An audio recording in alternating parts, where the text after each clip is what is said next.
皆さんこんにちは、ゆうです。で、今日はちょっとね、少し変わった話をしようかなと思っていて、婚約指輪持ってるんですよ。婚約した時に婚約指輪をねプレゼントしたんで、だけど婚約破棄されて、で指輪が返ってきたので、その婚約指輪をねどうするのかっていうことで今持ってるんですよ。でも使うわけないじゃないですか。自分にはめるものでもないんで。だから皆さんはね、そういう例えば元彼とか元旦那とか、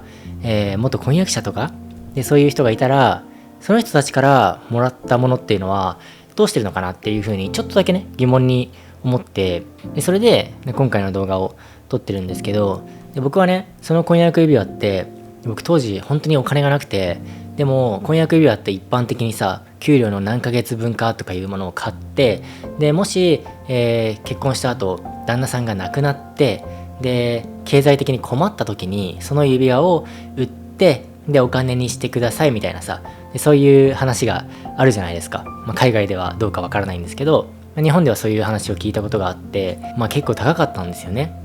でそれに僕はちょっといろいろ詳しくて、ダイヤって 4C って言ってカラーとカットとクラリティとカラットがあるじゃない。だから一般的にダイヤモンドっていう風に聞いた時にカラット数だよね、すごい大きいものっていうのは高いっていうイメージがね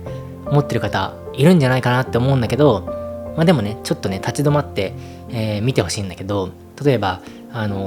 高いねエリア、銀座でもいいしニューヨークでもいいし、でそういう高いエリアでものすごく高い指輪をつけていました。で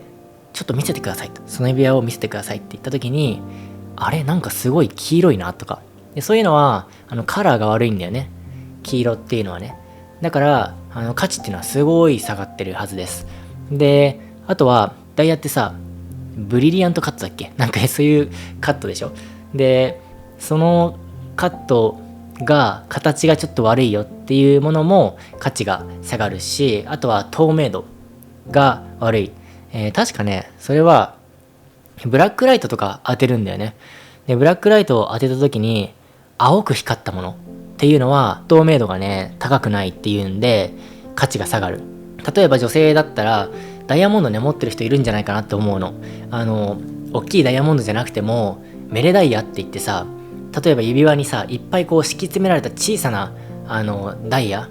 持ってる人いるんじゃないかなって思うんだよね。例えばそれだけじゃなくてロレックスとかでもいいんだけど、ロレックスもさダイヤインデックスって言って文字盤にさダイヤモンドが埋まってるのもあるじゃない。でそういうのにブラックライトをね照射するの。でそうすると青くねパンって光るものがあるはずなので、その青く光ったものっていうのはダイヤの質があまり良くないよって、透明度が高くないよっていうものなんだよね。あとは内包物だ。内包物って言ってダイヤモンドの中にね黒いねゴミみたいのが入ってるものがあるので、それは内包物がねいっぱい入ってるとか大きい内包物があるからって言って価値が下がっちゃうんだよね。それも確か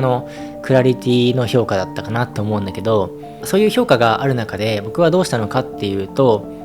大きさは無理。どんなにあんまり綺麗じゃない質が高くないダイヤだったとしても大きいだけでねやっぱ相対的に価格は上がってしまうから、だから自分はねそういう高いダイヤモンドを買うことができなかったんだよね。だからねだいたい 0.5 ぐらいのサイズかな、 0.5 カラットぐらいの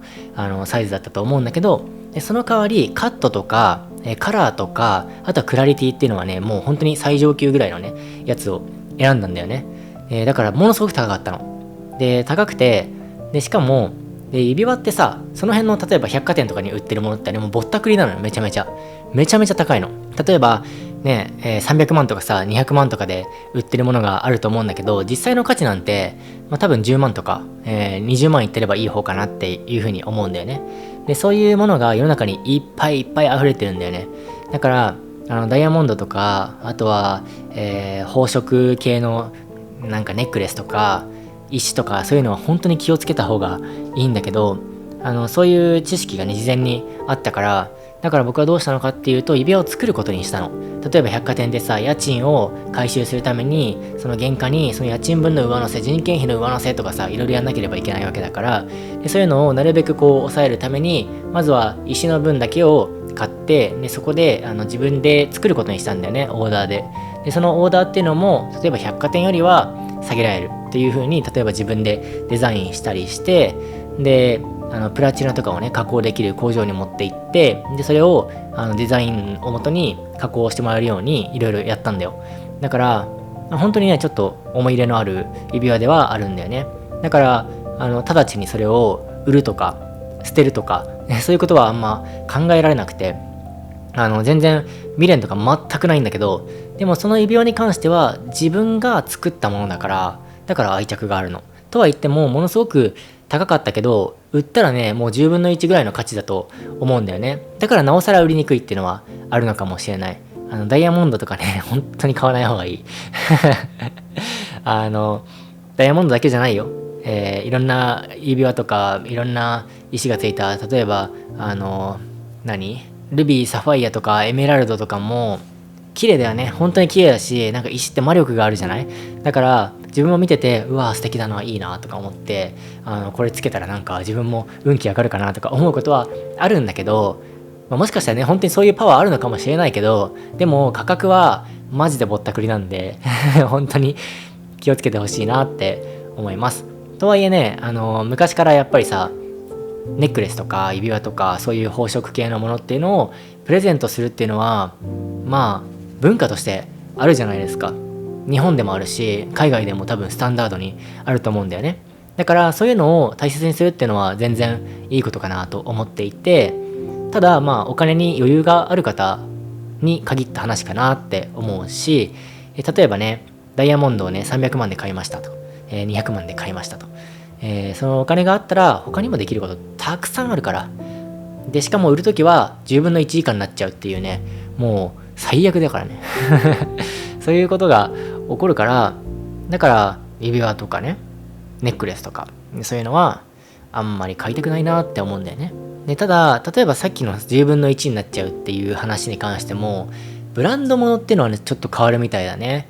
例えばさハリー・ウィンストンとかあるじゃない。でああいうのはダイヤモンドとか、あとは例えばプラチナとかゴールドとかそういうものの価値だけじゃなくて、そのブランドの金額っていうのも乗っかっているから、例えば売ったりとかするときにそのブランドの金額っていうのもちゃんと考慮されるみたいなんだけど、とはいえもちろん買った時の半分以下じゃないかなとは思いますけど、やっぱり何か買うっていうのはねやっぱ慎重になった方がいいんじゃないかなっていうふうに思うんですよね。でそういう意味ではね、カメラとかってどうなんだろうねって思うの。例えばソニーのカメラってだいたいね60万とか50万で買ったカメラっていうのは、40とか35万でねだいたい2年後とか3年後とかでも売れるので、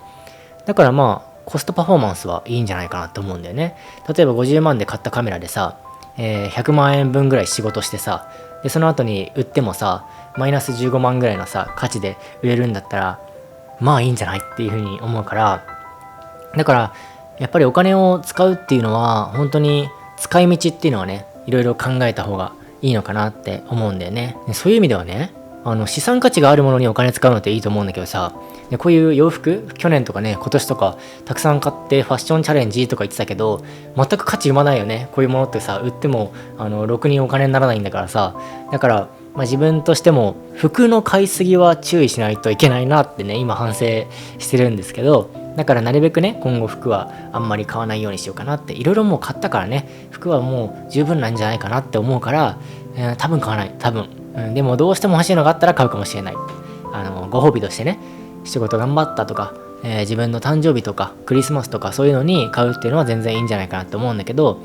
普段必要もないのにかっこいいなと思って買うとか、別にかっこよくないけどなんとなく買っちゃおうとかで、そういうお金の使い方はねやめようかなと思っています。今日話してたのってさ婚約指輪の話だと思うんだけど、そう皆さんは婚約指輪どうしてますか？もちろんね結婚して夫婦生活がずっと続いていて、で幸せな家庭だったらそれは婚約指輪をね売っちゃうとか捨てるとかいうのは考えられないと思うんだけど、中にはさあるじゃないですか、いろんなバッドエンドで終わってしまったものとかね。僕もそうだったんだけどでそういう状況になったら皆さんは売りますか？どうするんですかっていうのがねすごい気になっています。でそれだけじゃなくてさ、例えば元パートナーとかと一緒に旅行に行きました。でそしたらさ、写真とかが iPhone とかあるいはカメラとかのさ SD カードの中に入ったりとかしてるわけでしょ。でそれは皆さんはどうしますか？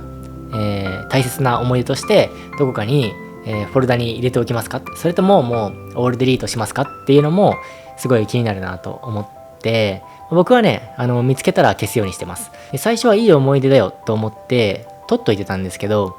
でもそれ持っててもしょうがないかなと思ってもうオールクリアみたいな感じでね消去しちゃってるんですよね。前に進む上ではそれが一番いいんじゃないかなって今でも思っています。じゃないとなんか未練がねあるみたいじゃないですか。人によってはねそうじゃないよっていう人も全然いると思うから、そういう意見はもちろん尊重しますし、個人の自由かなって思うんですけど、僕の場合には最後のね終わり方っていうのがあんまり良くなかったっていうのもあるし、その別れた後の関係性っていうのもね、全然良くないっていうのもあるので、しっかり消して、で、僕は僕の人生を生きるっていう風にねしたんですよね。人それぞれかなと思います、こういう意思決定っていうのは。とにかく今回の僕が伝えたかったことっていうのは、そうですね、皆さんはどうしてるんだろうなっていうふうに気になっています。最近毎回アナウンスというか感謝の気持ちを伝えてるんですけども、チャンネルメンバーシップね入ってくれてありがとうございます。チャンネルメンバーシップねだいたい一人ずつね増えてる感じがするので、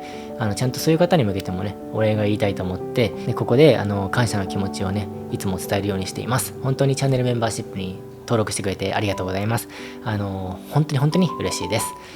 今回の動画を見てくれてありがとうございます。また次のビデオでお会いしましょう。ではまた。